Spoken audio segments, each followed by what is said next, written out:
The email that we've talked about with 365 that continues to be, this is from the Verizon data breach, continues to be the major vector that we get asked a lot of questions about. So cloud app security and email security. How many of you are using a third-party email gateway in addition to 365?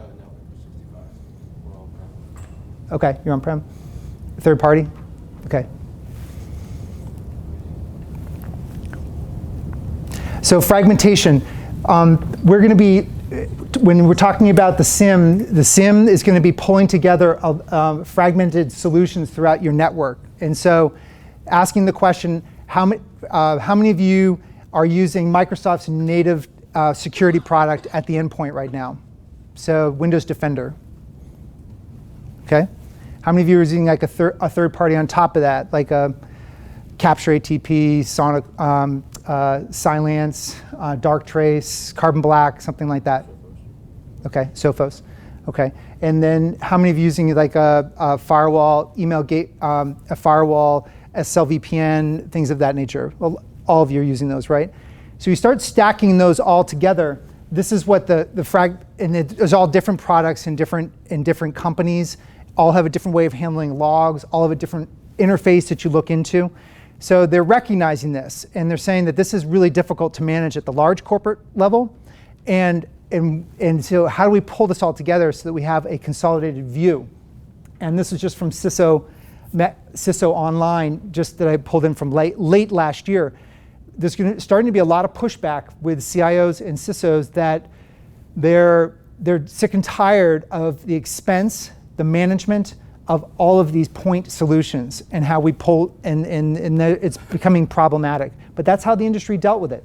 And that's been how the security industry sold to you, is by saying, oh, you need defense in breadth or defense in depth with multiple products. That's how you're going to be the most secure, is by having lots of products on the network.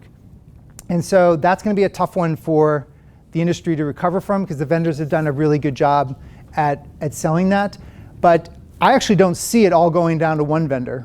I don't see that happening. I just see it going down to a fewer number, a much fewer number, so that eliminate confusion. But this is the fundamental problem, is the complexity. And so when you don't have a security team that's robust, even if you do, you're starting to push against this ceiling of complexity here.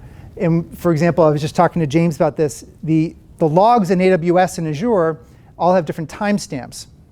And so if you have multiple different products, all producing different timestamps, and then you had to suck that into a log correlation, then how are you going to reconcile it when the data center that you're getting the logs from might be on Pacific Coast time, and you got one data center over in Maine, and then you're starting to figure out, and then the parsing engines don't work as well between different vendors. You can see all of a sudden this complexity gets super steep, and that's what ultimately we're solving for when we're looking at SIEMs and whether we're going to do logs or we're going to do blocking.